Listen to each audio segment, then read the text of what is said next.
Bye. Bye. Bye.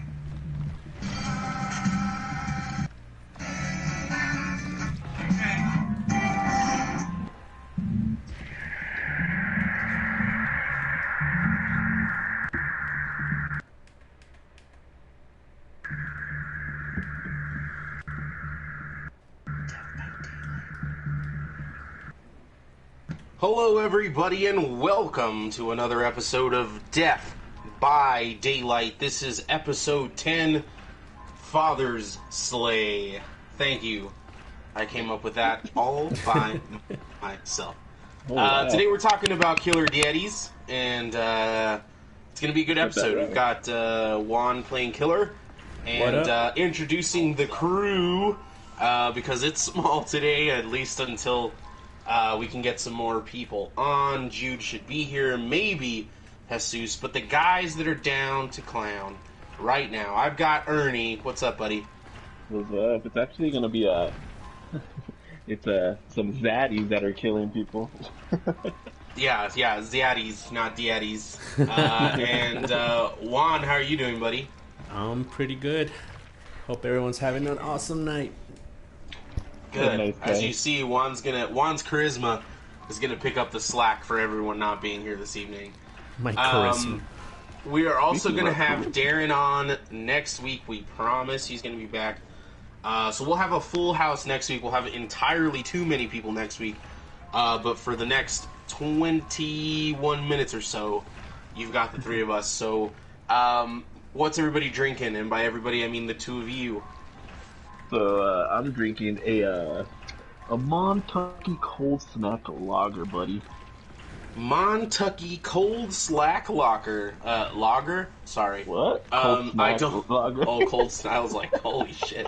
I've never heard of this beer, clearly, so why don't you tell the good people at home what this beer is all about?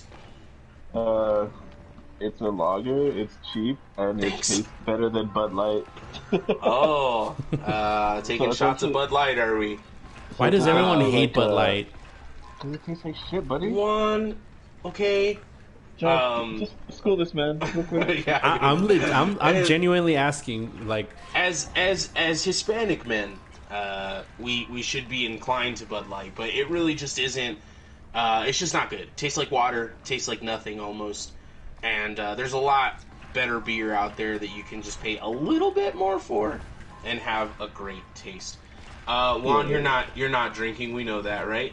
Not tonight, but not drinking. Hopefully next week I should be able to. Excellent. That's what we like to hear here at Death by Daylight. I myself am having a Rogue Dead Guy Ale imported from Portland, Oregon. These guys are absolutely the best in the business. Just really, really delicious and full and has a nice body to it. And I've also got London Beefeater Gin, imported from London. It's delicious. It talks to the Brit in me. It speaks sweet, sweet nothings into my ear while I spank it. And well, there's a thing where English people like to be spanked while they have sex. Oh, I was about to say, you can't just brush over that. No, not like me spank it. Like, I'm not spanking it. I'm like that. First of all, I call that pulling my horn. You know what I mean? I'm pulling my goal horn. But no, it's a whole different thing over there. So I was thinking that you were gonna be like, oh, let me take this shot. Oh, let me just rub one out real quick. Yeah, right before everybody gets on the microphone. So it's just gonna be like, this is gonna be Josh taking a shot tonight, guys. Cheers. Shoots it. Ugh. And that's not his shot face. Yeah, vinegar strokes. No tissue tonight. I saw into his soul. Not good. So, and as always, next week this fucking segment will be live, and I am fucking pumped. I'm fucking pumped about this segment being live next week. But for right now, here's fucking Darrin with your cocktail of the week. Oh, here we go. Now, my pappy grew up in the South where they love their greasy food, so I'm going to give you a cocktail that pays homage to the great Southern cuisine that is bacon, sir. It's going to have 2 ounces of bacon fat, balls Crown Royal, a half ounce of maple bacon syrup, 5 drops of saline, smoked with maple wood, stir strained into rocks glass over a large cube, and garnished with a candied bacon strip. Now I'm going to go ahead and call this here cocktail the Southern Gentleman. Now you go ahead and enjoy that, fellas. Back to you, Josh. Thank you, Jerry. I'd just like to point out that Darrin is black, and he can say whatever he wants to in that accent without coming off too offensive in the current climate. Please don't send us hate mail or anything like that. He did that all by himself. I did hear it. To be fair, I did hear it before we went live, and I approved it, but that was all him. Thank you, Darrin, as always. First of all, it's a delicious drink. I've had it. Second of all, shouldn't be offended so easily. And third of all, delicious. Just drink it. Go see Derry at International or El Velvet Elvis or any of the other places we've mentioned before.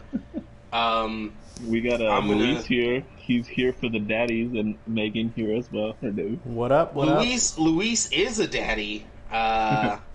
So happy Zaddy. Father's Slay for Luis. To Luis, not for Luis, but happy Father's Day, buddy. Father's Slay, I'm sorry.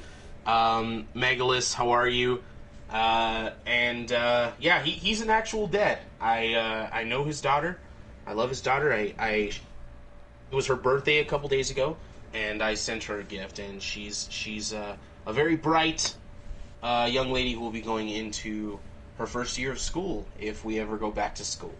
So, yeah, thanks for showing up, everybody. And tonight, of course, we have Father's Slay. We are talking about Ted Bundy, who was a zaddy. We're talking about Dexter, who in the show was a zaddy.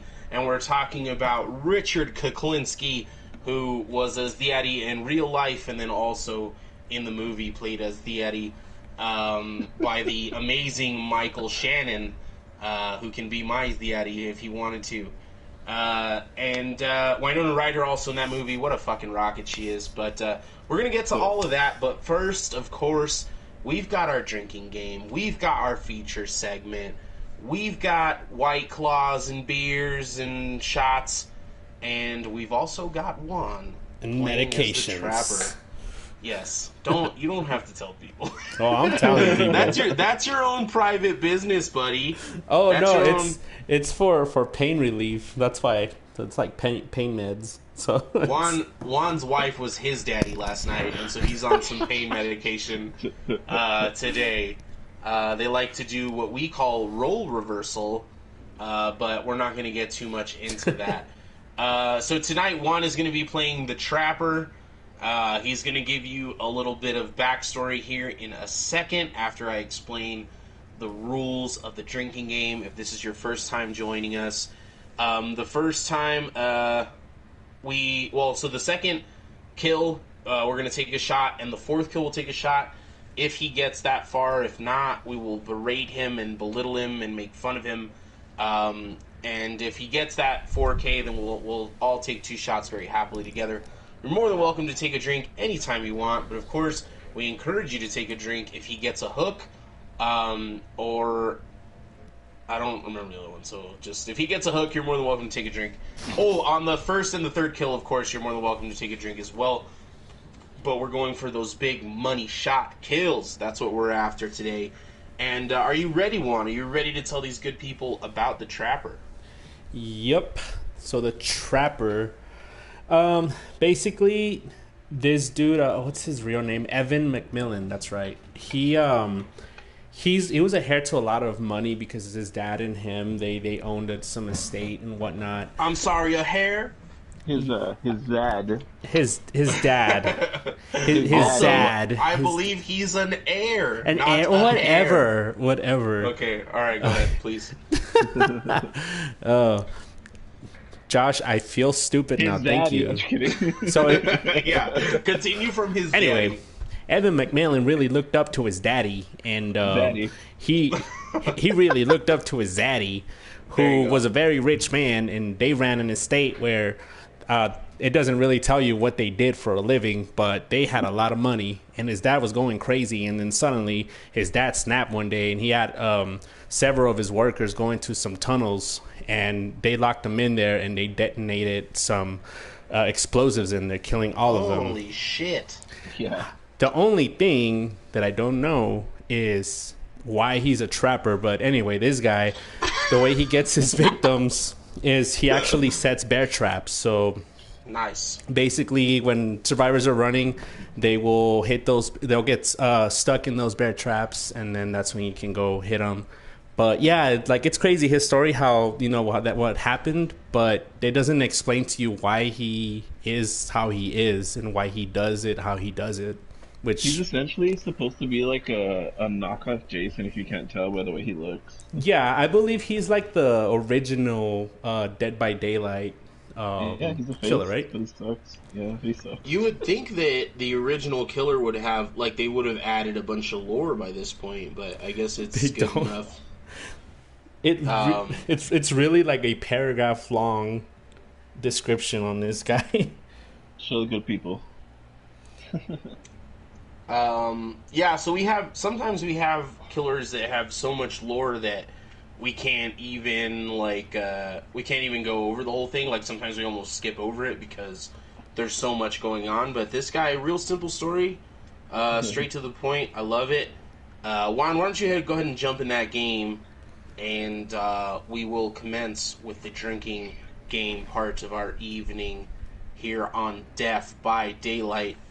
And now that we are about 10 minutes in, this is the first time that I'm going to ask you to subscribe, share, and tell your friends. But more importantly, please comment down below. Let us know what you're drinking. Let us know how your night's going. Let us know what we can do to tailor our episode towards you. And thanks for everybody that comes out every weekend, every Friday. Like we said, we're not going anywhere. Quarantine, no quarantine. You're out and about, you're not out and about, we don't care. We're going to be here Friday nights giving you the business. We've got a great lineup coming up. There's still a lot of heavy hitters that we haven't touched that we're probably going to get into now that we're 10 episodes in. We can probably introduce at least one more heavy hitter. You can also let us know who you want that to be. Got a lot to choose from. We haven't done Ghostface. We haven't done... Jason for Friday the 13th, and then Michael Myers for Halloween. We obviously want to share for those dates, or conserve for those dates. But everybody else, Ghostface, fucking Alien, Predator, whoever else you want us to hit, the big hitters, we are more than happy to do. Weeby Guitar 90 is back. What's up, everybody? Weeby Guitar 90 was here last week for sure. We know you were here last week because you told us that you liked and we subscribed. We appreciate it. Abby Watts is here. What's up, Abby? Abby is coming from my camp. So thanks for tuning in, Abby. Thanks for hitting us up. Juan is having a hard time getting into a match right now, which never really happens with a killer. Yeah, it is a bit unusual. So we're going to go ahead and do an ad for the London Beefeater Gin. So Jesus is going to join us at some point. We think Jude for sure will be here very shortly, and we will be continuing with, again, we've got Ted Bundy for Father's Slay. And Ted Bundy is a heavy hitter on the serial killer side, but we wanted to make sure that we were really giving dads their due. So Dexter, huge heavy hitter as well. And then a lot of you might not know who Richard Kuklinski is, but I guarantee you will after this episode, because he was a bad motherfucker. I think he was the most prolific killer that we've had so far as just straight body count, which is badass. All right. So this is very unusual. I apologize for that. Don't apologize. Don't tell them sorry. I'm sorry, guys. I love y'all. I just want y'all to have a good time and watch me kill people. I don't like this. I don't like that Juan is groveling. So while we're getting into the game, we're going to go ahead and play a little game amongst ourselves. And if you're down there in the comments and you want to let us know, please do. So we're going to talk about our favorite, and this is something that we recently have discussed on our own in our private conversations, but we're going to talk about our favorite satanic music. And I'm going to start because these guys were not prepared to do this, but I definitely know where I'm going first, and that is Iron fucking Maiden. Listening to a lot of Iron Maiden today, listened to a lot of Iron Maiden a lot. I saw them when concerts were still a part of our reality. I saw them in October or September of last year, I'm not really sure, but they were fucking amazing live. Number of the Beast, fucking Wicker Man, fucking Fear of the Dark, a lot of really good satanic music. What about you guys? What are your favorite satanic themed bands and or songs from bands? Cradle of Filth. Cradle of Filth. I'm personally not a huge Cradle of Filth fan. Why don't you tell us a little bit about Cradle of Filth? Danny Filth is a fucking monster on vocals, and Ooh. they're just fucking gnarly. Even the way that they just look fucking crazy. Like, I remember being a kid and just like first time hearing them, I was like, "Holy fuck, these guys are badass!" And then I found out they were all about like being like dark and shit. And I was like, "Holy fuck, my parents are gonna fucking think I'm a devil worshiper." And they did, and I didn't care. Yeah, no, that if you really do, you shouldn't care. What about you, Juan? I don't think I have like hey, I like this satanic band or whatever, but if I had to pick someone, does Marilyn Manson count? I honestly totally unsure. I know exactly like 5 Marilyn Manson songs. Hopefully Beth isn't listening yet. But I only know like his hits, and I don't know if there's anything satanic there. So I know he's supposed to be. Freddie's here. What's up, Freddie? I know he was involved in the Church of Satan, where there's this thing about that he was recognized as a pastor or something like that, or like something like that. And he hung out with what's that dude's name? Anton LaVey. Anton LaVey, yeah, we're cutting into our Satan Bible. episode.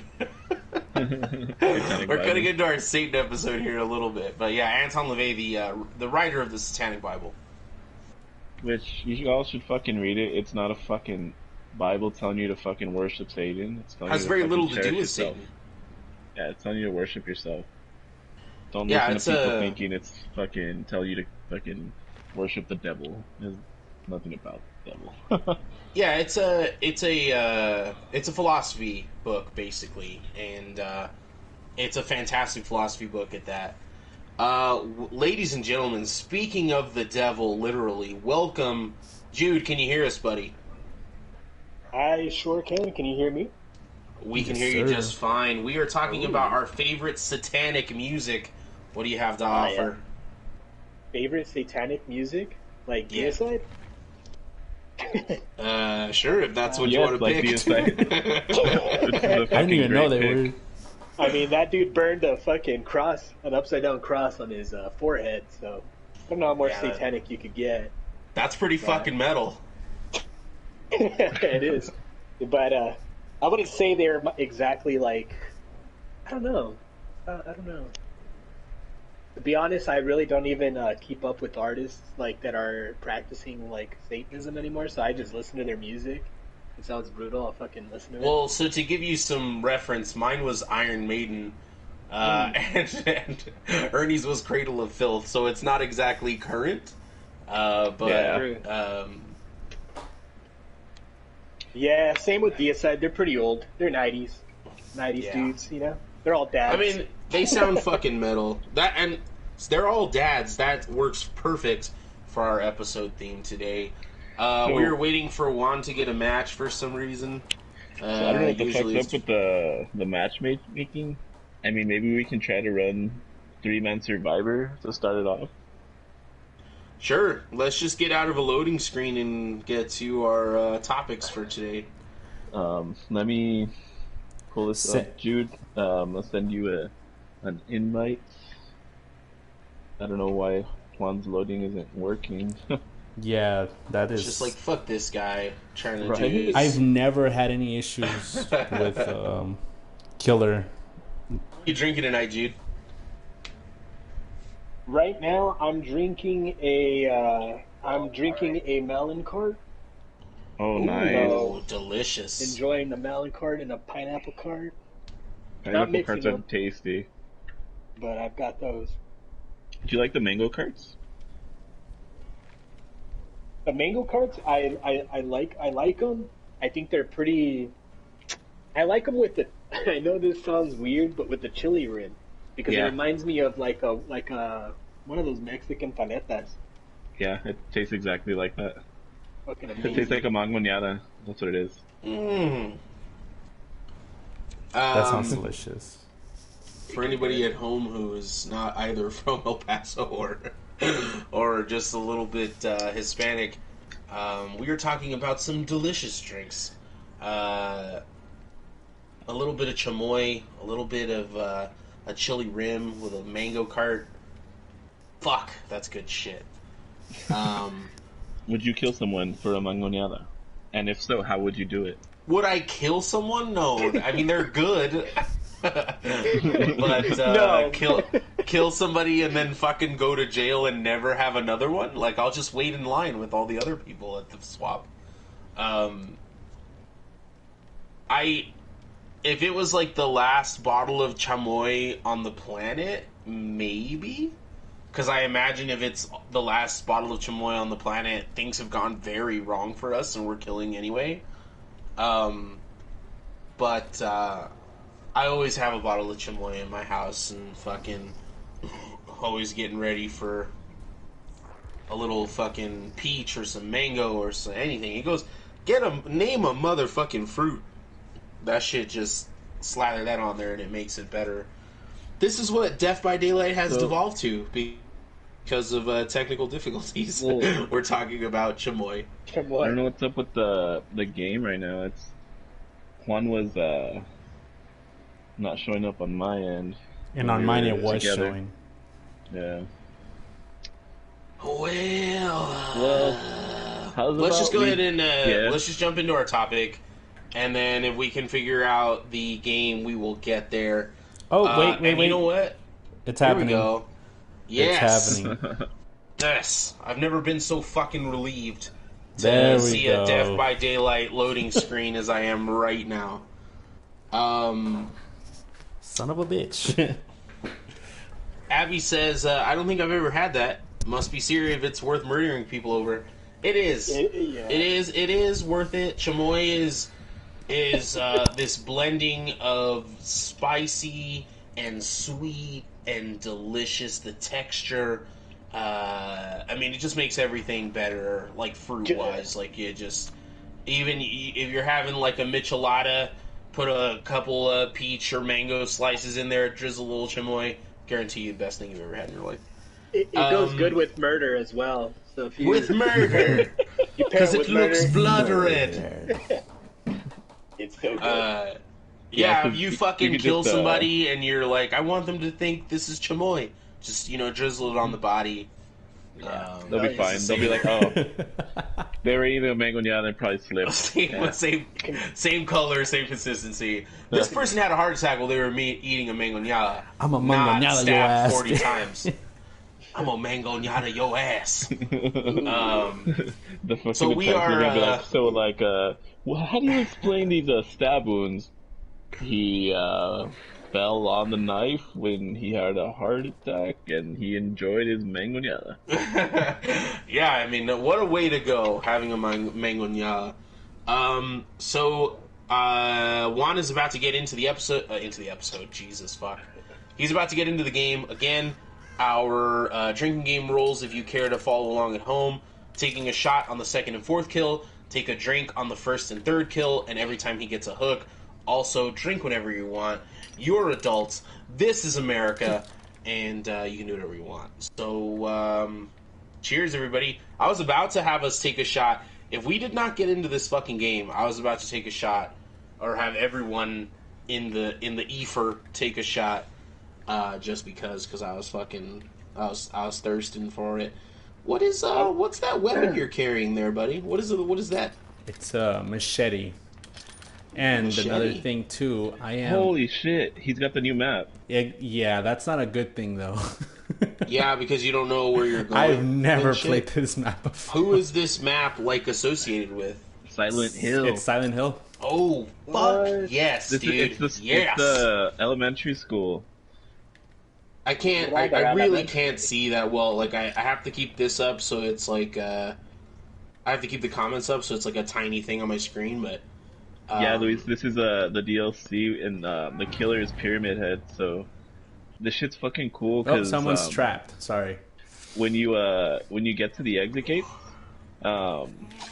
you actually get to fucking hear the siren. It's fucking dope. damn, that's fucking sick, He got someone. See how he trapped him, and then he could just down dude. him. Yes, love it.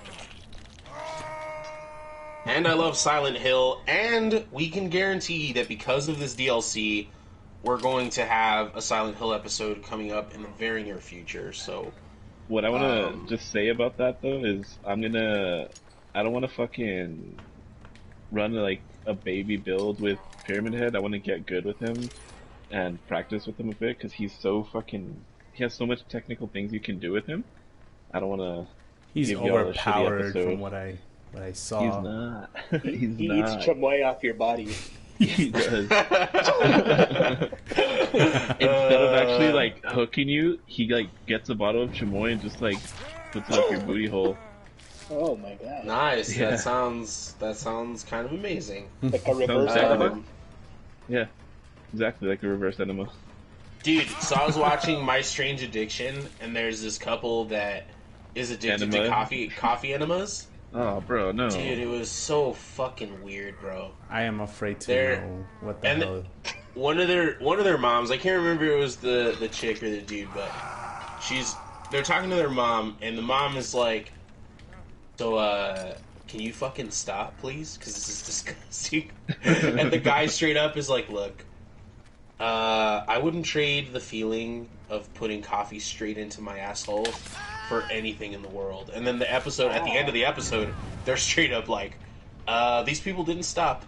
And even though they got help, they're still putting coffee straight up their assholes. Oh, sorry about that. So, like- a little overzealous. Like, talking about, like, that. Go What do on. you think, what do you think putting chamoy up your asshole would feel like? Oh, I think it would feel spicy, sweet, and delicious. I mean, Spicy, I think, sweet, and I think the whole point of chamoy is to taste it. So I don't think does your butthole taste? Does anyone know the answer to that question?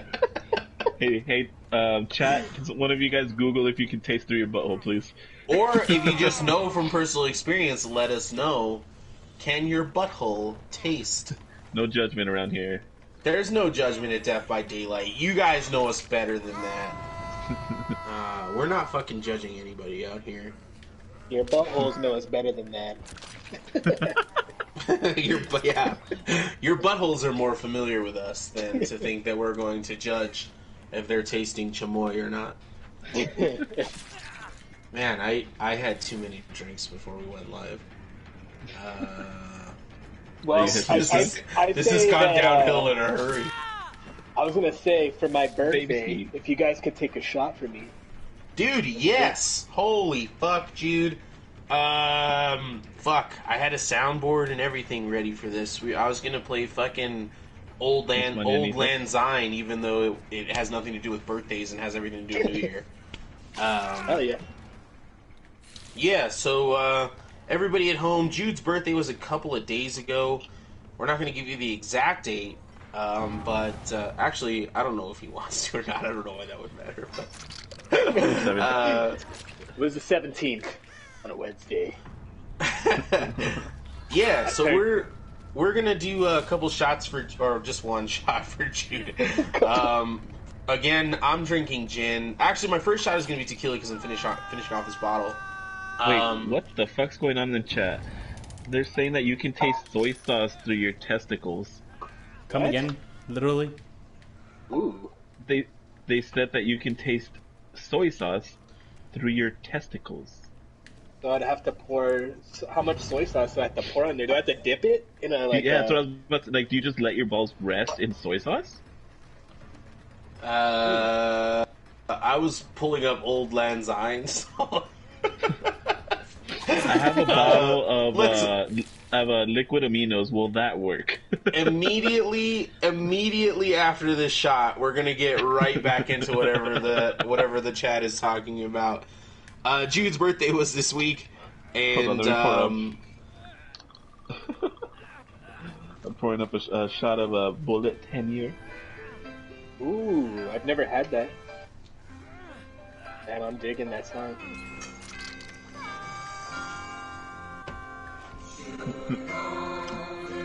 Happy birthday, Jude! Cheers, guys. Happy birthday! Cheers, boys! Happy birthday, Jude! Cheers. We fucking appreciate you here on Death by Daylight, boys. Thank you, boys. Nice.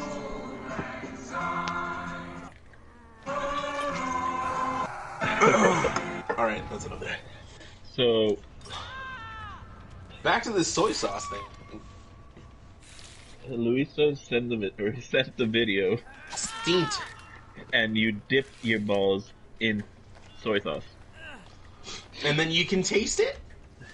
Apparently, that's what they're saying. I don't think I like that. I think that's disturbing. I think So, that like- it's So picture this, like, you know how, like, you can go to a Chinese restaurant, right?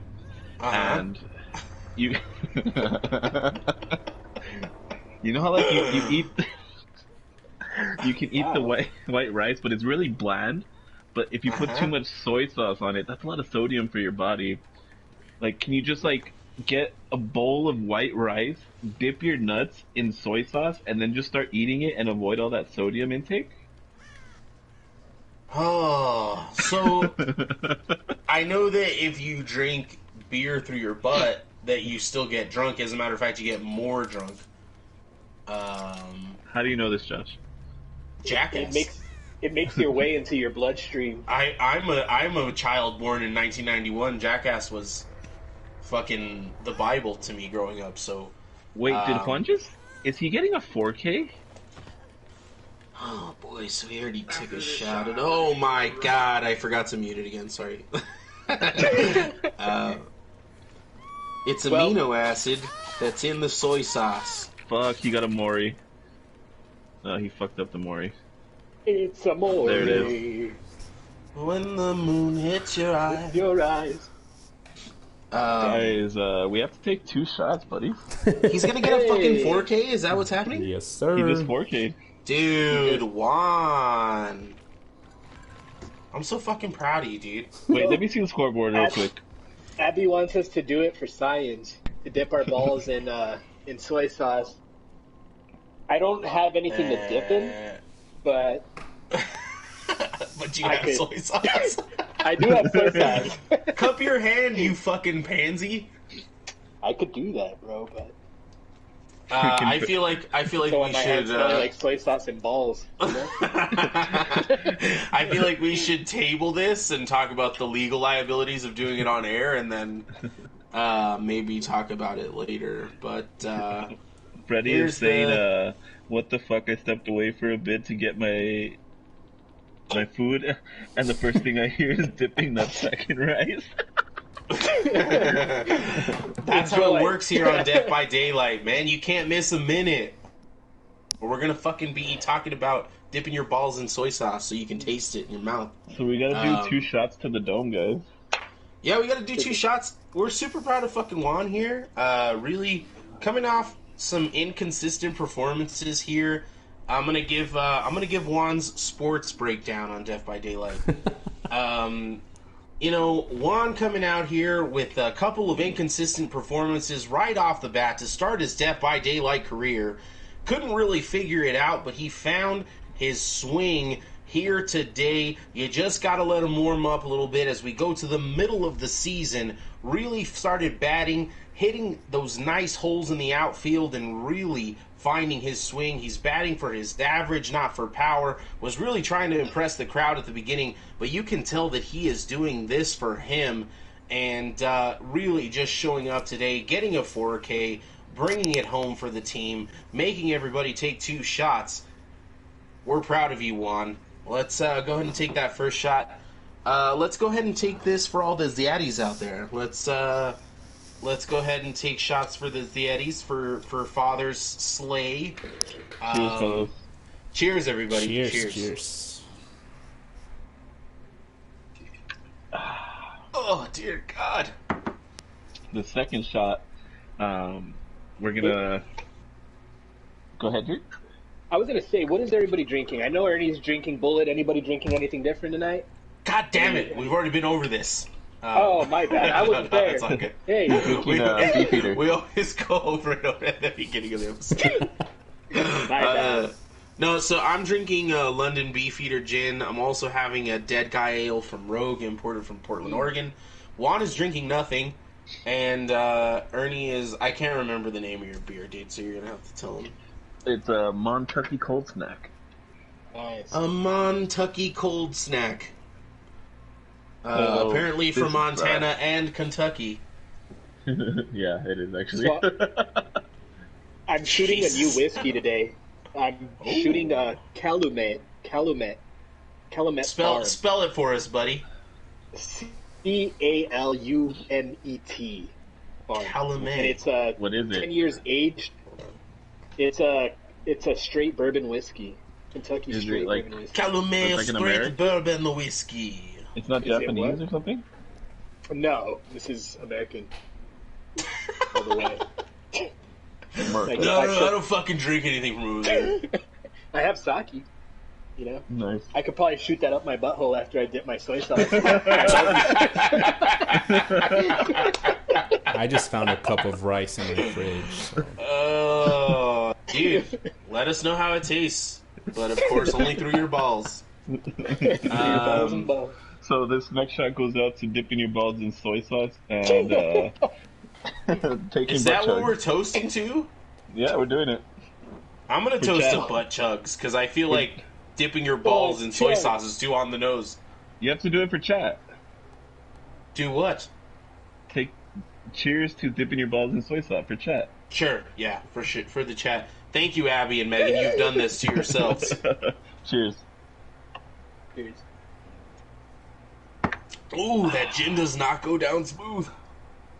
I'm gonna fucking yes. start shooting Amaretto because fuck this. Holy fucking shit. So, I'm getting some London Amaretto. Hold on. Beefeater gin is an incredibly smooth, delicious gin, but it's supposed to be a mixed drink. You're never supposed to shoot gin, but I'm saving my vodka for something else this weekend, so that's what's happening. So, now that the game is done, Juan comes out with a 4 fucking kill. Let's just get a fucking round of snaps for Juan. Holy fuck. Who's In the your new Zach? map, he doesn't even know where the fuck he's going, and he still goes out there and absolutely crushes it. And there were Awesome. actually pretty decent survivors from the rank. Don't start bragging, Juan. One was an Alright? 8, one was a 5. You know, one of them I'm dipped trying to his fucking nuts in build you up, rice. and now you're making yourself look like a real asshole. They were purple ranks. You got lucky, baby boy. I'm a level 17 killer, so fuck you. Alright, boys. Let's fucking kiss and make out. So tonight, Father's Slay, as we promised. We're talking about fucking Ted Bundy. We're talking about Dexter Morgan, a fictional character. We're talking about Richie Kuklinski, who is a real-life serial killer and has also had a movie made about him. And because he is going to have to play another game at some point, our first topic of the night is going to be Dexter Morgan, brought to you by Juan and his soy sauce covered balls. No, just rice. Juan, why don't you No talk to sauce. us about Dexter Morgan, the daddy? Why don't you talk to us about him as the daddy and how he loved his kids and his wife, and he was a family man but also a killer. Bring it to life, Juan. Bring it home. Follow Dexter your 4K Morgan. performance with an excellent performance vocally here on Death by Daylight. So Dexter, well, for those who don't know Dexter, just briefly, he's basically a serial killer who kills other serial killers. He has a code where he doesn't kill innocent people. He was basically the one that taught him all this stuff was his adoptive father, who he looked up to a lot. That's another daddy thing I'm going to mention about him, because he lived by his code, which was because his dad was an officer, and he knew, oh, my son's going to be a serial killer. Might as well teach him to kill other serial killers. That way he doesn't hurt anybody innocent, and he doesn't he doesn't get caught and all that. So that was basically rule number one: don't get caught. But yeah, so he looked up to him, but he was so desensitized and whatnot, obviously, because he, the mental state of a serial killer means that they can't show any, what's the word I'm looking for? Empathy. And came up with it immediately. And so I feel like you were asking yourself that question for effect. It was very good. You just call me retard. No, I'm just kidding. Yeah, so basically I'm sorry. But anyway. Just continue. So he basically kills people. And then he gets married. He meets a girl because he just wants to pretend to be normal, but he does eventually end up having real feelings, and they end up having a kid. So what ends up being interesting is when he becomes a dad, he's trying to balance basically his job like everybody else, and also being able to get away with murdering people while still being a good father. So he actually manages to do it, but it's funny, like if you actually watch the show, there's a lot of parts where he's tired because he's staying up late changing diapers and all that, and eventually he starts losing his, because he's so tactical, he's so like precise about everything that he does, and he knows how to get away with it, but he starts getting sluggish once he has his own kid. But he, even though he has no feelings for people, he genuinely loves his son, and he's actually terrified of him eventually becoming something like him, because sometimes he, like at some point he sees this kid, he's only like 1 or 2 at the time, and he hits another kid, and he's like, oh my god, he's gonna be just like me. So he kind of starts getting a little paranoid with that. But well, so Dexter is born in a pool of his mother's blood, or not born, but no, as a child. Yeah, as found. Yeah, I didn't mean born, but his adoptive father, who teaches him the code, finds him in a pool of his own mother's blood. She was killed by the cartel. Yeah. And eventually, because of his own fucking mistakes, his son ends up in a pool of his mother's blood. Spoiler alert. Yeah. Spoiler alert. Well, I mean, the show's been over for a while, but yeah, basically his mom was an informant who was actually having a bit of an affair with his adoptive father. But, I do know one. Yeah, she was. So the thing is, like, I mean, the best part of that show is when that trailer that they actually found him in, like where he was in his own blood. Yeah. Do you remember how he goes back there, like when he's an adult? Oh yeah. And Dokes goes and he's like, "Surprise, motherfucker! Surprise, motherfucker! Surprise, motherfucker! Motherfucker!" Large fries, motherfucker! Large fries, motherfucker! Megan mentioned Rita. There's actually a fun fact about Rita. She didn't know that she was fun fact. Wait. Go ahead. You guys. It's fun fact time now with Jude. Rita didn't know she was being killed off in the show. Another spoiler alert.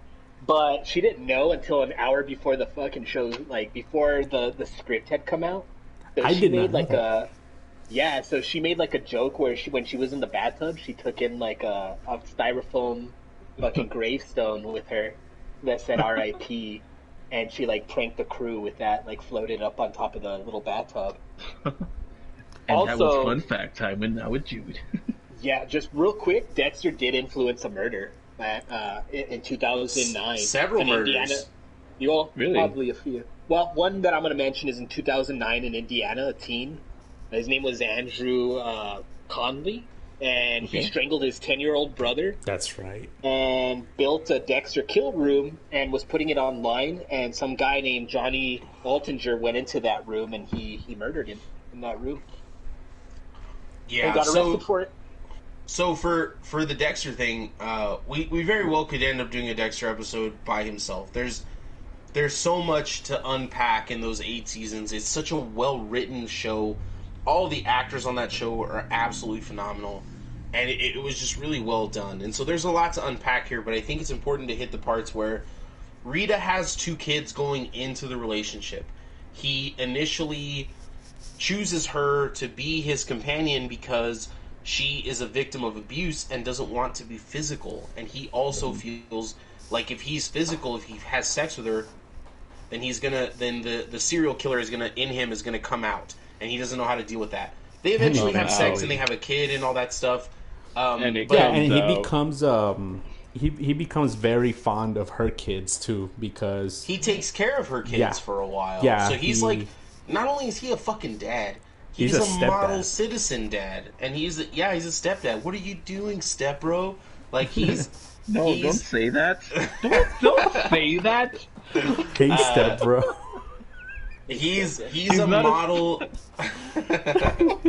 Hey, let's fucking move on from it, right?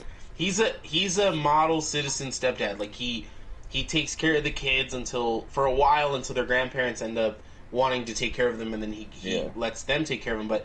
But he really does discover that he has what it takes to be a dad and to be a family man and to reform himself. I mean, hell, he's a model citizen, period. Like, if you don't know anything about him being a killer, this dude has the perfect job. He has everything going for him. He's a great person, but obviously he can't control he kills people. He can't control the dark passenger.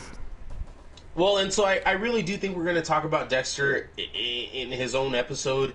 And so, if you're listening to this right now and you've been unsure about watching Dexter, watch it. We're not going to get into the later season twists and stuff because there's a lot of them and they're all fucking fantastic. But what you need to know is that he was a great dad and also a serial killer, which leads us into our next topic, which also gives Juan the freedom to jump on to his next game. Go ahead. I think Dexter, I feel like he's kind of like portrayed off of Ted Bundy a bit, to be quite honest. Well, if you would have let me fucking finish my segue, we would have gotten there. Alright, go. Segue, go.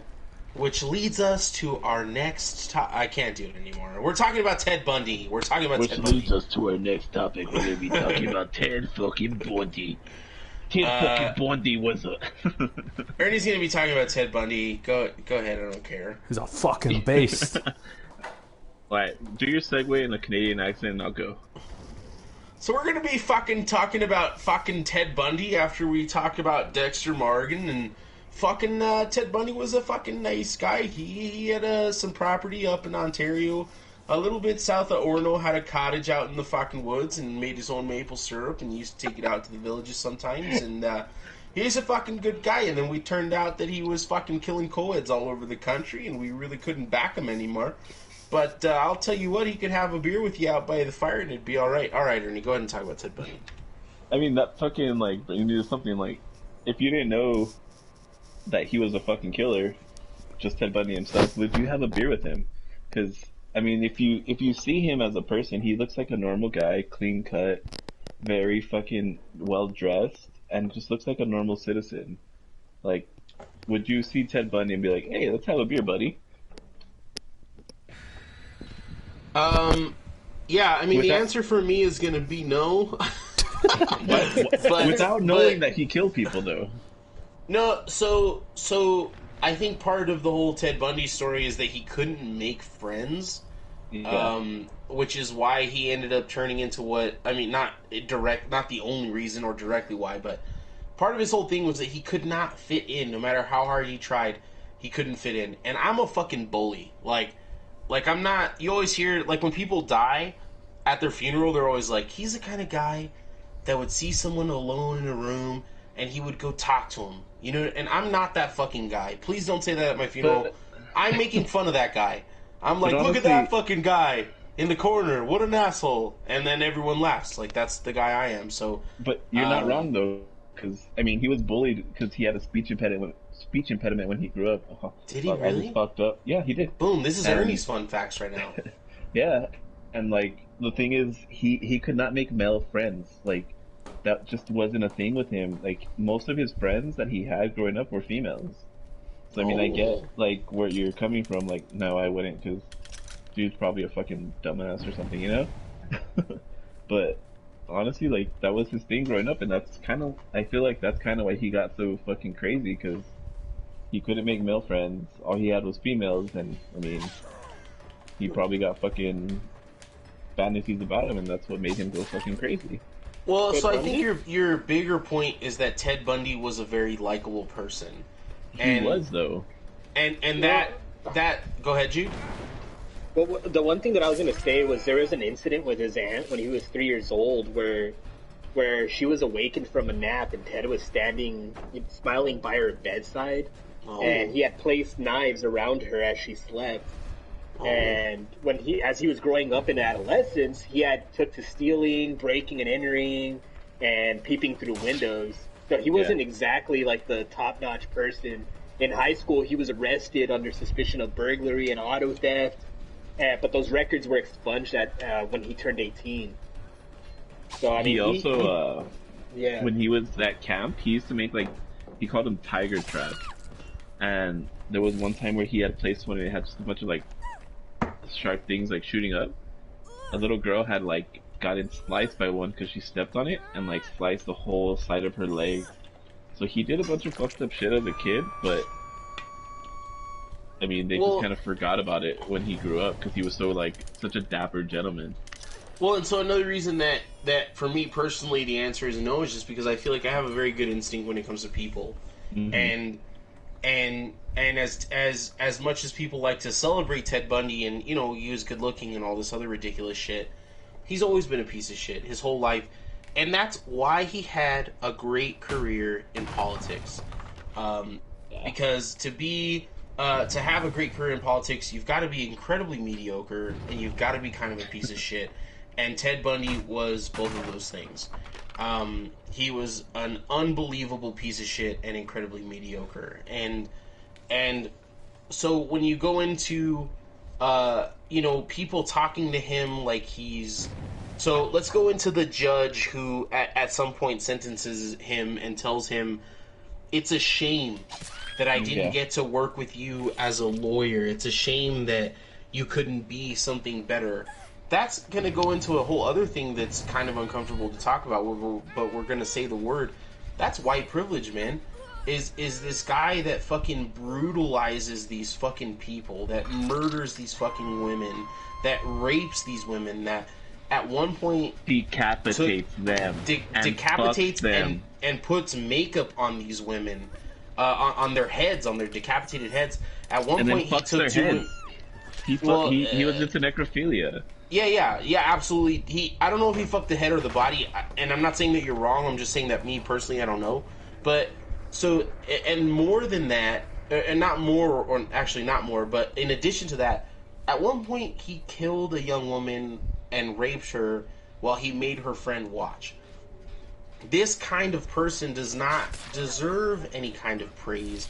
He does not deserve for a judge to sit there and tell him how smart he is and whatever. That judge is also a piece of shit for not fucking condemning this person when he's giving him his fucking his sentence and telling him what he's convicted of and all that stuff. It's absolutely absurd. But you can't deny, if you watch the court proceedings, he was very charismatic and he knew how to talk to people. He knew what to say, what to get people to smile, and he just knew how to do that so effortlessly. I mean, it's fucked up to say, but no. I'm definitely not.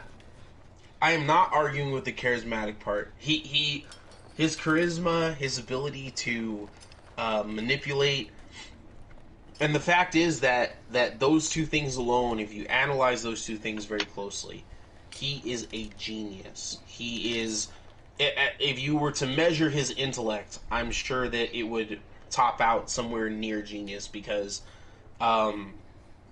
just Like, really good. How can you like persuade a judge to make you credible to like be your own defense attorney and be part of your own defense when you haven't graduated law school, you haven't passed the bar, like, and for him to be like, yeah, he's good, he can represent himself, like. Well, okay, so that's your constitutional right. Even if he was fucking dumb and cross-eyed, they would still have to let him do that. But I feel like the judge really believed it, though. Like, he believed that he was good at it, especially like how you mentioned earlier, where he had that last words like, "Take care of yourself, son. I wish you could have practiced in front of me." Like, that just shows that the judge really... Absolutely. He got cocky, too, in the end, though. At the end of the day, you saw his arrogance coming out and his pride. And the only thing is there, like, it's... Yeah, he was witty. I give that to him. I mean, he was also a pedophile, so I say fuck that dude. Of course. Well, and anyone in their right mind ultimately is going to say the same thing. The hype that's around him and all that kind of stuff, I mean, it's really just fanfare and some other sick individuals. But let's go ahead and talk about him as a theady. Because that's what Father Slay is all about, not necessarily how much of a piece of shit Ted Bundy was. But he was a dad. He was a dad. He was a daddy. He was a father. He was a weird zaddy, though. Like, real quick, Amber says, Ernie, hi Amber. But he was a fucked up daddy, like, in a sense. Like, he manipulated his baby mama to make her think that he was innocent, and she fell for it. And he got her pregnant while he was on death row. He had a child while he was on death row. I mean, before he got all locked up and stuff, he had a stepkid with Liz, which was the love of his life. The fact that, and I think this is going to be our Death by Daylight teaching moment of the day.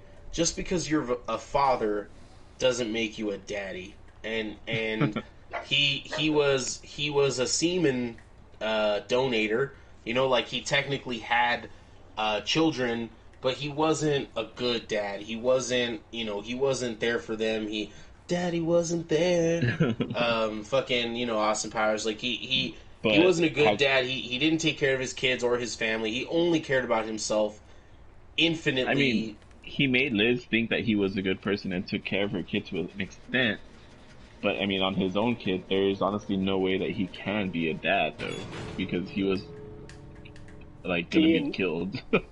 And he grew up through some fucked up shit, too, at the end of the day. Not that it's excusing anything, but, like, his history, like, his grandparents had actually raised him believing that his mother was his sister. And because his dad, they didn't know who his biological father was, and the thing that they didn't want was they wanted to avoid the stigma for basically having a child born out of wedlock. So that's the reason behind that, and he resented his mother for that. So I could see where he was coming from as far as not being a father that was there, because he never had his father there in the first place. And he idolized his grandfather, who was also, like, very abusive, and would get physical with his grandmother and the daughters. Kids. Yeah, so. Yeah, I mean, like, his kid feels, though, like, knowing, hey, I was born in I was made in a fucking prison, and my dad was Ted Bundy. Like, what the fuck? Well, and so that brings out a bigger point, which is, like, again, his narcissistic, sociopathic behavior is even more evident when you start talking about the fact that he was willing to have a kid while he was in prison on death row. Not just prison, not like, hey, I'm going to get out in a couple years and take care of you. He was on fucking death row in Florida, where they kill the shit out of people. Yeah. Like Florida doesn't fuck around, just like Texas doesn't fuck around, in that if you're on death row, you're probably going to fucking die. So, what's even more fucked up is, I mean, going back to his arrogance, like Jude said, that he got very arrogant at the end. I mean, after he was already sentenced to death row, he had the trial for the pedophile case with the 12-year-old girl. And he was like, okay, I'm just going to be like, hey, you want to marry me? And she said, yeah. And he got fucking married during his own court proceedings, which just shows his arrogance where he was just an asshole. Dude, and like, I look back on, like these things where women are saying that he's so, like, you know, he's so good looking. He looks like George Bush. Like, he's not, yeah, like... he does. Hold the fuck. No, dude. I disagree. He looks... I agree. mean, if we're gonna talk about who he looks like, Zac Efron in the movie about him on Netflix, he looks okay, well, yeah, when they exactly made like Zac him. Efron to look like him... Beavis from Beavis and Even Zac Butthead. Efron alone looks like him. He looks like Beavis to me. He reminds me of I would Beavis. say that's an insult to Zac Efron. I think he looks a lot more like George W. He does. I am But, currently looking that up because that is so true. No, yeah, and I just don't get it. I don't fucking get it. Like he's that fucking good looking that you're willing to have a kid with him while he's on death row. I just don't understand. Well, there was even girls that were there at the court, like, hearings, like, I don't know what it is. When he looks at me, I'm like, oh my god. Like, it's fucking weird. Bitch, he killed people! And they're like, oh my god, he could have killed me. So as Juan transitions into his Survivor game, Another 4K. I got a no 4K. fucking way. The last person I was about to kill, and she disconnected. It's a 4K. So it was a 4K. Yeah, I mean, that counts. We're not taking shots for this one, everyone at home. If you want to take a couple extra shots, you're more than I welcome mean, to. But... we could take one, because that's a fucking... Oh, feat. can we? Can we fucking... Yeah, I mean, I'm always down. I mean, we haven't had a double 4K on fucking Death by Daylight. Is this ever. the Juan? Wow. Look at that. Let's give you a This round is of MJ's applause. flu game, bro. With one of the worst killers in the game at that. The Trapper is considered one of the bottom tier killers in the game. So that's a feat. Hey, you know what, buddy? I'll Good job, fucking take Juan. a shot for just about anything. So, I'm taking everybody Amaretto, at though. everybody at home, we are going to be taking a celebratory shot. Of course, you do not have to take a shot with us because we still have the Survivor drinking part of this left. But if you would like to take a shot with us, you are more than welcome. Here, my friends, is to Ted Bundy, and more importantly, to Ted Bundy frying in the electric chair. Cheers, everybody. Cheers. Cheers. Years. Before we leave Ted Bundy, though, I have a question. Go on. What did you guys think of the Netflix movie with Zac Efron? Thought it was good. I did not watch it, to be honest. Same. I'm gonna go with Juan here. I thought I it was didn't good. watch I feel like he really played like that charismatic role the way that you see Ted Bundy in the courtroom very well. He might be a serial Luis- killer himself. Luis Right? is asking where Pyramid Head is. So we're not doing Pyramid Head yet because we want Ernie to have some experience and to have a good build. So we're not going to not only not feature him on this episode, but it'll probably be a little while. We can't say exactly how long, but we want him to have a good episode. We want him to have a 4K episode as opposed to rolling him out right at the beginning. So it'll probably be a little while for Pyramid Head and Silent Hill. But that episode will be one and the same. When Ernie decides that he's ready to play him, we will have the Silent Hill episode. And we're going to be moving on from Ted Bundy as Juan moves on from playing a killer into playing a survivor. And we are going to go... One more... Go ahead. While you guys go on that, I'm going to join Juan on Survivor, and I'll throw a... If you want to see both screens, I'm going to have my Twitch open so you can watch. It's going to be Lil Poochie Bird 666 on Twitch if you want to watch both screens. Yeah, so if you were... So in the future, in some episodes, maybe not next week, but we're hoping for next week, we're going to do this where these guys are going to play Survivor all together, and you can see all of their screens at the same time on Twitch, while Derry and I commentate like it's like a hockey game or a football game, whatever sport hits closest to your heart. Derry and I are so I'm professionally a hockey announcer, and Derry is very experienced in these kinds of things, and so we're going to announce these things like it's a sports event, like we're going to try that in the next coming weeks. So this will give you a taste of what's coming up, although I'm not going to be announcing because we still have another topic to talk about. But please go follow that Twitch channel for the upcoming episodes that we're planning to do. So while we talk about that, I mean, Luis was asking about Pyramid Head, right? So yes, if you look at my character on the screen right now, I have the outfit for Alessa Gillespie, which was the girl in fucking Silent Hill, the one that got like burnt alive and shit. So I mean, there's that. Yeah. That boy, I'm bad at like burnt pollo off the grill and shit. So Earl Sweatshirt, check out Earl Sweatshirt. That's a good reference. That's off the album. That's off the album Doris. But also, I don't like shit. I don't go outside. Earl Sweatshirt is the best in the game. So we are going to get into our final topic. We're going to get into our final Survivor game where both Ernie and Juan are going to play. And Jude and I are going to talk. Well, I mean, I guess the other guys are going to contribute if they want to, but Jude and I, and probably me, are going to talk about Richard Kuklinski, a.k.a. the Iceman. The Iceman is a movie that you can watch. It's currently on Vudu for free with some ads, but also you can watch it on Prime for like $4 without any ads. But Richard, no. The reason they call him the Iceman is so much more badass than meth, and I'll get to that. Okay. So Richard Kuklinski was a man from New Jersey.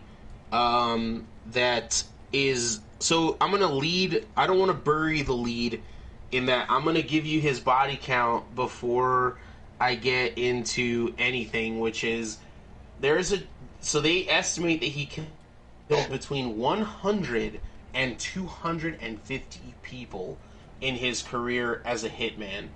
And if you go and you click on the Iceman movie, you will see that the tagline for that movie is Iceman, devoted father, loving husband, serial killer, or something. I don't remember what they say at the end.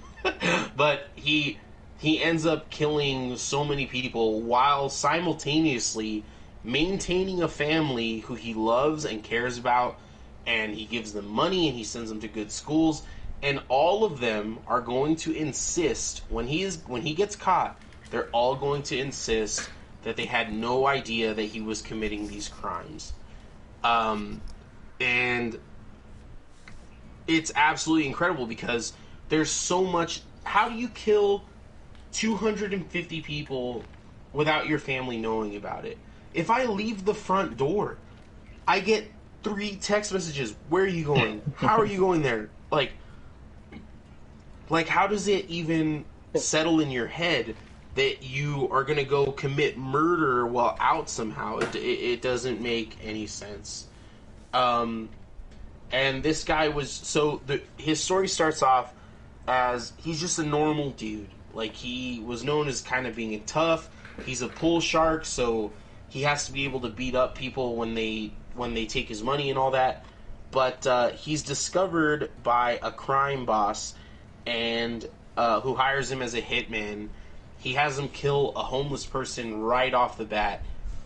Kuklinski goes and kills this homeless person, is then hired as a hitman, and goes on to kill 100 people strictly for his boss. He's getting paid a lot of money. He takes all of that bacon home and he fries it in a pan. He fucking buys his wife this beautiful house. He buys his kids a private education and anything that they want. He was known for a little bit of domestic abuse. They said that there were 2 Richards. There was the good Richard and the bad Richard. The good dick and the bad dick. Anyone at home can sympathize with those 2 terms. Your good dick is great. Your bad dick isn't so good. But so the good dick was, he was kind. He was nice. He bought you everything you wanted. He was loving. He was present. He was at all the school functions. but the bad dick hit you. And the bad dick yelled and screamed and threw things and broke things and had tantrums and broke shit in traffic and beat the shit out of people. So his wife and his kids, while they knew he had a temper, never suspected these killings. Does anyone know what I'm talking about? Did anyone do their research on Richard Kuklinski? Well, I know that dude, like, supposedly he had killed when he was 13. Like, Yes. when some kid had beat the shit out of him, and he went back Yes. for revenge and fucked them up with, what was it, like a kind of like a wooden, I guess you could say, like a slab. He fucking And killed that kid with like a cutting board, basically. Yeah. That kid beat him up, and then he killed that kid. Go on. Yeah, and he said that he didn't want to kill him. He just said that dude didn't wake up. And he dumped that kid's body off a bridge in South Jersey after he removed his teeth and chopped off his fingertips with a hatchet. Well, So that brings you immediately to the question: why was this kid not fucking locked up? Even as a child, he was doing these kinds of things, but they just let him go. His brother was convicted of raping a 12-year-old child and then throwing her off of a roof, killing her. And when Kuklinski was... Josh, Go ahead. sorry, just real quick here. The thing is, like, how you mentioned, like, he should have been locked up. At 13, I never really, like, guessed on, like, if I murder somebody, I'm going to chop off their fingertips and this just to get away with it. This kid was 13 when he was thinking this. I just wanted to point that out there. Yeah, and it's so fucked. Like, it's so... You wonder how things... Like, how people got away with these kinds of things back then, but you wonder how, like, social workers or teachers or principals, how in their mind it was just like, look, let this kid keep living his life. He's just a kid. And so again, his brother was convicted of murdering and raping first, and then murdering a 12-year-old girl. And when they asked Kuklinski, eventually when he was caught in jail, when they asked him about his brother Joseph, Kuklinski's words were haunting. He said, "We came from the same father." And when you go and look at his record or his life, Kuklinski and Joseph were mercifully beat by their dad. And since we're talking about ziadis or daddies, this goes back to, Kuklinski was a good father, and he was a good family man, but his dad beat murder and all that other stuff into him. Their dad was a violent man. And when you beat a child and you do all those things to a child, they're going to eventually come out in the same way. And so both him and his brother had violent tendencies.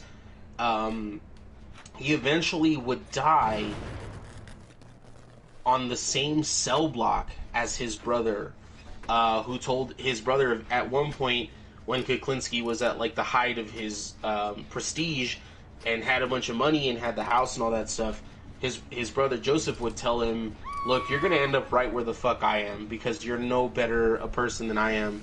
In fact, you're a piece of shit, and I know you're a piece of shit." And his premonition would come true, as Richard Kuklinski would die on the same cell block that his brother was living on. And so, you hear a lot about Bundy, and you hear a lot about these guys that are super famous because they were kind of sick, they did these fucked up things.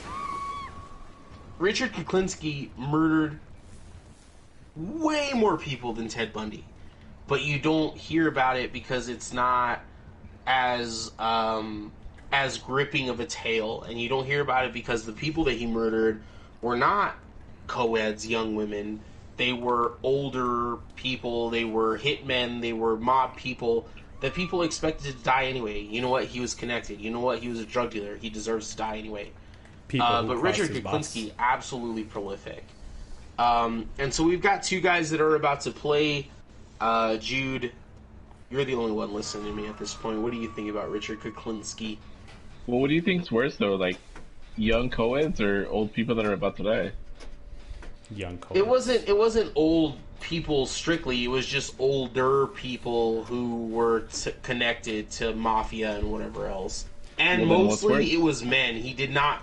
In his record, he did not murder one woman or child. So he basically killed people that had wronged, I guess, his boss or whatever. Crossed him. But yes. Yeah, but plus they were scattered apart. So if you think about it, like nobody really knew a hitman was hitting them, you know, during the time to gain the popularity like Ted Bundy would.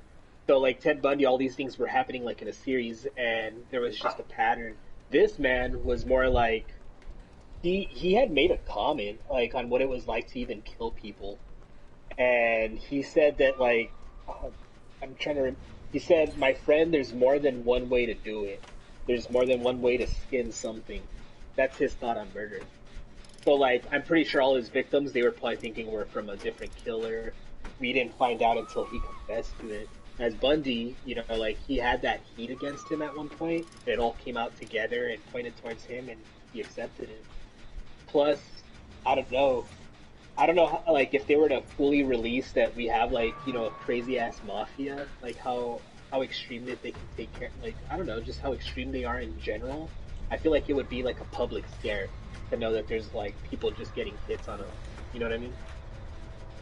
Well, and no, I totally agree with you, and I think that there's debate as far as like. Go ahead. Interject real quick. Juan, yes. This guy's camping, just gen rush. I am done with a generator. Damn, he was on that shit.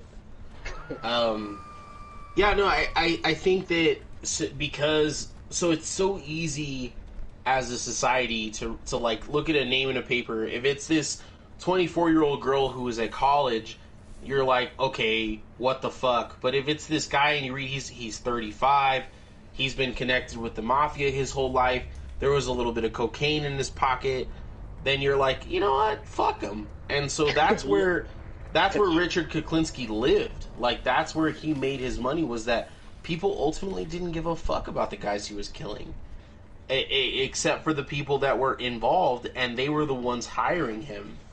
But ultimately, I mean, what does it say, or what is it like?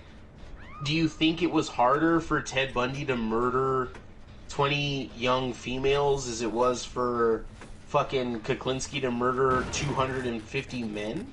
Like, which one is more sick? Which one is more taxing on the soul? I think, honestly, if you're gonna murder 250 people, dude, holy fuck. Like, right? Like, what is even left of your soul? What do you even, like, I mean... Do you even have a soul? And that's the thing, is that his daughters loved him so much. And they talk about, like, how wonderful a dad, like, he was the best dad. And not just because he bought him shit. They talk about stories about how he fucking, one of the girls was born very sick because she was a little premature. Mm-hmm. And the wife talks about how he stayed up every night and he fucking gave her milk and gave her medicine while the mom could sleep, so that when he went to work in the morning, the mom wasn't exhausted. I mean, that shit, you hear about that shit, you're like, I mean, this doesn't sound like a bad guy. Again, isolated from all the shit he did, he sounds like a fucking pretty good dad. But obviously, I mean, he fucking wasn't, right? I mean, like, he was a piece of shit. Yeah. Dude, gotta pay the fucking bills, dude. Gotta pay the bills. He confessed that he only regretted one murder, and he was about to kill this man, and the man began praying to God just to, like, save his life, you know? So, Kuklinski told him that he would give God 30 minutes to save him. But once the time was up, he would just kill him. So that literally forced that dude to wait 30 minutes just before fucking Kuklinski killed his ass. That's fun. Dude, so here's a fun fact to add to the fun fact you just gave. The person that plays that guy, the praying guy in the movie, is James Franco. The guy in the movie that he straight up tells him, he's like, dude, you have 30 minutes to live. So the guy when he points a gun at him, Kuklinski is like, you know, I'm gonna kill you, and the guy's like, please God, don't, please God, help me, God. And Kuklinski straight tells him, he's like, you think God is gonna come fucking save you? He's like, go ahead and keep praying, and I'll wait right here. And if God comes and stop me, then you're gonna be saved. And that guy that plays that movie, or that plays him in the movie, is fucking James Franco. Chris Evans is also in that movie. Kuklinski himself is played by the impeccable, unmatchable Michael Shannon. Michael Shannon kills every single role that he's in, but he really fucking nails that shit, bro. Shape of Water. That's all I gotta say. Shape of Water, phenomenal movie. 8 Mile when he was Eminem's stepdad. He was Eminem's stepdad? In 8 Mile, yeah. Holy shit, I didn't... Dude, fucking Juan would know that shit. He also tries to attack somebody. Get out. I found the hatch, by the way, so... Alright, I'm gonna die. Unless I Kobe. Wow. Kobe, Mamba. You mean die? I'm about to open this. No, don't say that. Wait, what do you mean die? Oh no! I guess we're making Kobe jokes here on Death by Daylight. Well, I mean, so we're playing Death by Daylight. Jude's just defending himself. He's like, "Well, I mean." No, I agree. Everything's nothing's sacred here at Death by Daylight. Everything is up for debate. I'm gonna let you experience what it's like to be without a host for like 2 minutes because I can't hold in the pee any longer. So these guys are gonna talk to you. They're gonna show you what kind of fucking void black hole antimatter hell this would be without your host. And go ahead, starting now. My name is Josh, and I host Death by Daylight, and I'm gonna go pee right now.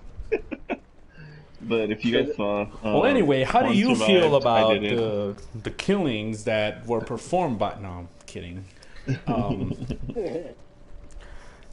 That's crazy, though, about that dude. For the meantime? That what? No, I mean, we're done. I mean, Juan survived, I died. I pretty much sacrificed myself for Juan so he didn't have to come back for me. I saw that the killer had a totem that was on fire as soon as the last gen came up, so we knew it was fucking Noah, which is no one escapes death, so I just told Juan, get out. Yeah, he was. So I just told Juan, get out, we're good. It happens. Yeah. I just realized I'm level 9. Yeah, I'm level 6. I haven't been playing as much as I used to. Once I hit level 1, I was like, okay, I've completed this. Level 1 sucks. Everybody listening, do not try to get to level 1. It'll just make your life hell, and you'll hate the game. You won't have as much fun. Yeah, then you'll stop playing it. So, I have a question for you guys. How much do you think that when you're growing up, how much do you think that you're affected by like the environment that you're in that could potentially make you into a serial killer? Do you think that's true, or do you think that people that grew up in hostile environments can end up being? Nah, dude. I don't think so. I honestly believe, yes, people are products of their environment, but I honestly believe that some people are just born that way, you know, because and it's funny that you mentioned that because, like, just real quick, referencing the Rob Zombie Halloween remake. Yeah. He was talking about how, you know, how they show like Michael Myers when he's a kid and all that. And he's like, yeah, it's a screwed up family, but it's not like a super screwed up family that's like, oh my God, that should make them into a serial killer. Basically, he was just saying like, yeah, they were just like kind of like white trash. But basically when you're like that, you're just mentally born that way. You can't really help it, you know? Well, Ted Bundy blamed his killings on porn. He said that he got so infatuated with porn that he had this sexual urge where he just had to go kill people. Well, had to go get these women. Okay. Josh is making a grand re-entrance. He was born this way. He was born this way, okay. Fuck you guys without a host. But yeah, I So think he was born. But yeah, Ted Bundy said that the reason that he got He so was born this way. infatuated with these women and like killed them was because of porn. Wait, hang on. I get that joke now, Josh. Thank you. Like, Ted you Bundy know was what? born this way. but I honestly think that When you Was it explain too it's on not the that nose? funny. Yeah, that. I I literally s- barely caught that, to be honest. and it's funny Oh because my god. they say one of the symptoms for serial killers is basically porn addiction. So I think the dude just got into porn and then he used that as like a drive into, okay, I'm fucked up in the head, I'm a serial killer, whatever. I watch porn, well, I'm gonna enact some fucked up things on my victims. You know what I mean? Uh-huh. I That makes think sense. I think you're just born that way. Like you're not. I think it's a little bit of nature. I think it's a little bit of nurture. I think, like with anything else, it's, who can fucking say for sure? Yeah, I can Abby say says for that sure. Abby says she thinks you choose your own path. So Yeah. nah, they're not born that way. They just decide to be fucked up assholes. They're I'm more sure human there's than some. human. So I they're feel. like, I feel that the ahead. dudes who like, and I'm sorry, Jude. no, you're good. I feel like the dudes like, for example, like Ted Bundy or what's his name? What's that dude's name? The one that ate people. He wore glasses. blonde. Jeffrey Dahmer. Ed Jeffrey Gein? Dahmer. Jeff Dahmer. Yeah. I feel Jeff that dudes like them, they came from like, well, I'm not so sure about Ted Bundy, but I know for a fact like Jeffrey Dahmer came from a relatively regular family, normal upbringing. You know what I mean? Ted Bundy grew up poor. Well, Yeah. there's a lot of serial killers who came up in relatively normal households compared to other people. I think the ones that do the brutal shit, the ones that do all that rape, all that other crap, are the ones that are just born fucked up. And I think the ones that actually have okay, I'm only killing other bad people, or like, and I know Dexter kind of negates that, but the whole like that dude you're just talking about right now, that he basically only killed people who crossed his boss and all that, but he didn't go murder innocent people. And you know what I mean? I think those are the ones that are they just grow up being ballsy more than anything, not so much that they're mentally screwed up. So I You'd have say like that a Ted few. Bundy was. Oh, sorry. I was just gonna say I have like a few takes on that. Like as far as when it comes to like nature, I feel like at some point there's some people that are just like, say if we lived back in those days where we didn't have the technology or like just the civilization that we have now, there was always such thing as like those that would go out there and just kill just for the fun of it, for the thrill of it. And I think that was just, I don't know, like I guess that happens with every species. You know what I mean? Yeah. So I could see that, like where we're gonna have a few people that are just meant to do that, and that could be like a part of like the ecosystem maybe back during that time to keep the population low. We don't know, but I feel like I just some feel of those like people- that's true though. Like, I mean, gotta keep it like right, you know. Like, there's people that you have to Yeah. take care of people because things get too crazy. Yep. That's what you're like going at, right? Great. That's what I'm going at. Yeah, that's exactly what I'm. Yeah, and my thing is Like I was- basically they even like I was trying to- scientifically show brain scans of killers, and they have something different going on. But yeah. Like I was trying to say, like Ted Bundy, like he did not want to plead like insanity because he did not think he was. He kept saying he was innocent. I mean, he grew up poor. He said he got infatuated with porn, and he did brutal killings where he would decapitate them. But I think honestly, it's just he went that way. Like Abby said, like it was his choice. He's like, fuck this, I'm gonna kill these people for my own good. And he thought it was his own good, and he thought he can get away with it. And sadly, he fucked up, and he didn't. Well, to bring it all on home, because it's about that time. I think that part of being able to kill people in that way and not think twice about it, there's a deep sociopathy there. There's a deep disturbance. There's part of you that thinks that you're the only important person on the planet, and you're able to do those things. But I really do think it has something to do with nature and something to do with nurture. You can't separate those 2 percentage points and say, well, it's definitely this percent this and this percent that. I think with every person, again, it's extremely personal, extremely different. But next week on Death by Daylight, we are going to have... sorry, hold on. We are going to have all sorts of goodies for you here on Death by Daylight. We're going to have, like we said, we're going to talk about Silent Hill eventually. We're going to have some heavy hitters here in the next 10 episodes. We've reached a milestone here, 10 episodes. Thank you for everybody that hangs out every week. Megan, Luis, Freddie, Alonso, everybody else that hangs out every week and that comes back to us. We greatly appreciate it. Please like, subscribe, share with your friends. Let them know that we're out here every Friday night. Thank you. That's the sound of soy sauce touching your balls.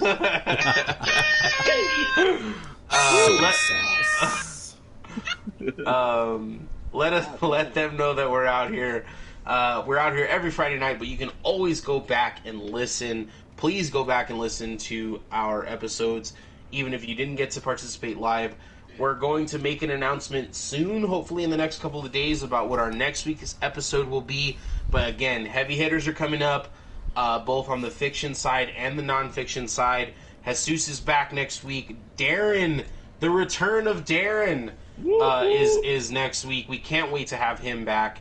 And we will have a full house next week. We're very excited to keep bringing you episodes, and that's what it is. So I'm going to go ahead and say goodnight first, and then everyone else can say goodnight, and then I'll also say goodnight last. Go ahead, boys. Well, I'd really appreciate it if you all could put a vote if you believe that Jesus should tell us what chamoy tastes like through his butthole for not being here on this episode. Yes. So I'll see you guys later. Have a good night. That's Jude. Peace out. Thank you, Jude. Go ahead, Juan. That was the best goodbye I've ever heard on this. Amen. Y'all Thank have a you, good Juan. night. Take care of yourselves and each other.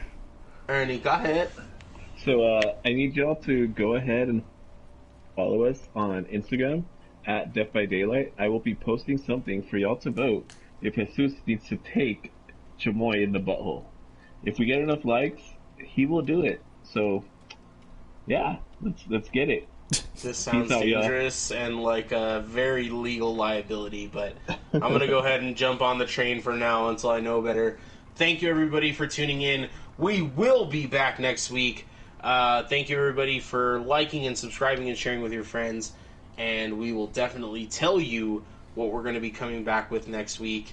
But for now, we've been Death by Daylight. You guys have been fantastic. Have a good night.